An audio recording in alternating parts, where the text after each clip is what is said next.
back to my channel.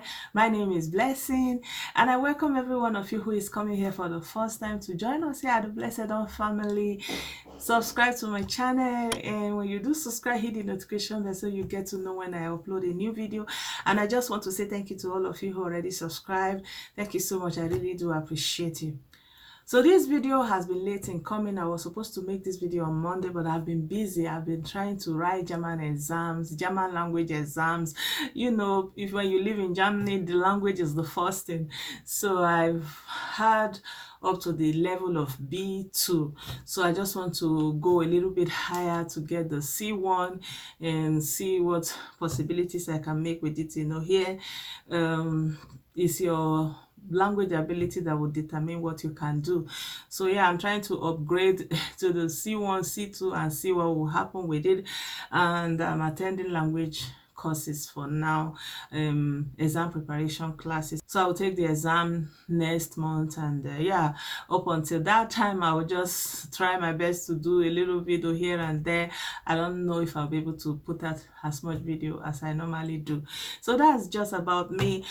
Coming back to the topic for today, I promised that I was going to bring the update of the man that claimed to be the abductor of the missing baby in Akure. So yeah, the story broke out the other week, and he was caught and put in jail. So the hearing was on Monday, this last Monday, and I promised that I was going to bring that update. I was not able to do that, so I'm doing that right now.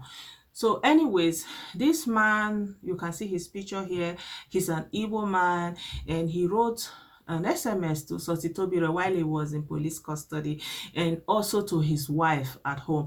And he was basically telling Sotitobire that he is the abductor of the child. He kidnapped the child from his church, and that he has been sent by top religious leaders in Akure, and they want to set him up, and he's asking for ransom. And by the time he also wrote the wife, he was saying that he needed 800,000 naira as ransom for the baby, to release the baby. So the police traced him all the way to Imo State, and then when he caught wind that the police was looking for him, he ran away to Cross River State and finally to Port Harcourt, where they caught him. So they brought him back to Akure last week and remanded him in prison, and the case was taken to court on Monday, where the first hearing was had. And it turned out that the guy was denying that he doesn't know where the child is, but he was the one that wrote the SMS. So the question is, how does something that happened in Akure concern somebody all the way in Imo State, an Igbo man for that matter? And this is bringing another aspect to it. We all know that in recent times, let's say the truth, there is a lot of child sale and kidnapping and, you know, reselling of children going on in Igbo land. And could this be one of them? Could it be that somebody have come from the east and stolen the baby and taken him down there? I mean, I don't see the connection. Like, how can somebody come all the way from Igbo land and to Akure to be sending text messages?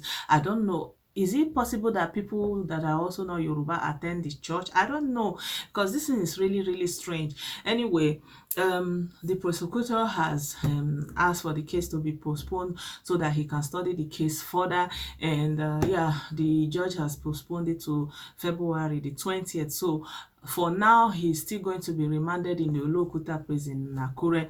And he has claimed that he was just trying to cash from the bad situation, that he doesn't really know anything about the case, that everything he knows about the case is saw from social media, and the child is not with him. The child is not with him. So the bottom line is, we don't know where the child is.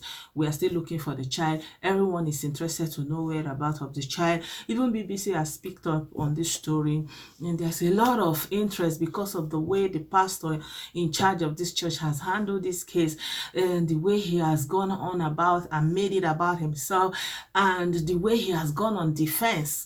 You know, like, instead of him to be proactive and trying to help the authorities, calling a press conference, showing concern to the families involved, you know, making the church members to be in solidarity with the family that is looking for their child, he went on defense and made it all about him. So of course, the whole attention turned around to him, because especially he's the leader of this church, he's the highest hierarchy in this place, and the responsibility falls on him anyways. So yeah, and he's in court, and he's in prison for now, and he will be back in court on the 5th of February. So I would just say that we should just keep our hands crossed and see what the authorities will come up with. And meanwhile, somebody that knows more about this case put up a post in Facebook. This is a picture of the post, and he was saying in this post that Sotitobire, the pastor of this church, he has an account that he has not been withdrawing money from, and all of a sudden he started withdrawing a lot of money from this account, and since he was in detention and since the missing of this child, and the person is basically insinuating that he's been using the money to settle people, you know, like kind of bribing, and you know, making the point that those people who will take the bribe are in danger of whatever.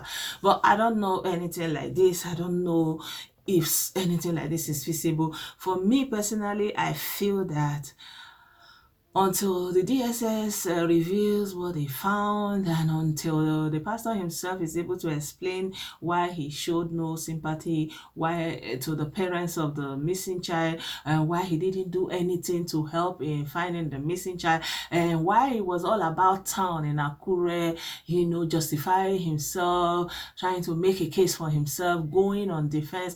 Like, there's so many aspects of this case, and now we have somebody all the way from Imo State dabbling into the whole case again and claiming from out of the blue that he's in custody of the child. You know, like, it's not like Imo State is so far away from Akure. It's just that it's another region, it's another language, it's another culture, and so somebody to just come all the way from Imo State to say, I'm the one that kidnapped this child and I need ransom. I feel that there's something to it. There is really something to it, because we have heard before in the past that some children were stolen from Kano and they were found in the east. You know, they were sold in on it or something like that. So yeah, I mean, for somebody from the east to be found in a case of child abduction and kidnapping, and with all the rampant cases of child selling and reselling that has been going on in the east, I'm really thinking there's something to it. And since the prosecutor have said he needs more time to study the case, I think they should really investigate this guy and his cause and his connections, and to see if there's more to it than he's letting out.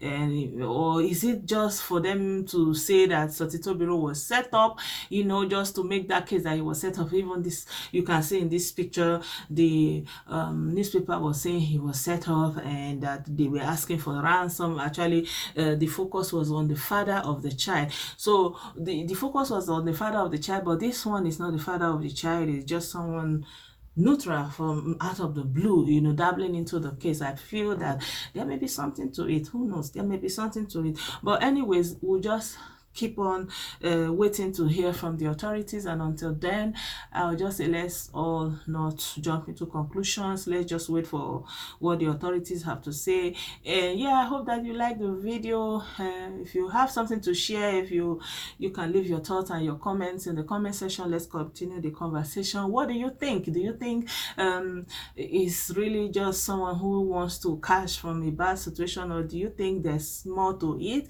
Yeah, let's hear what you have to say. Share your thoughts in the comment section, and yeah, I'll leave you here for today, and I'll see you very soon in another video. Thank you for watching. Bye for now. Have a nice day. Bye bye.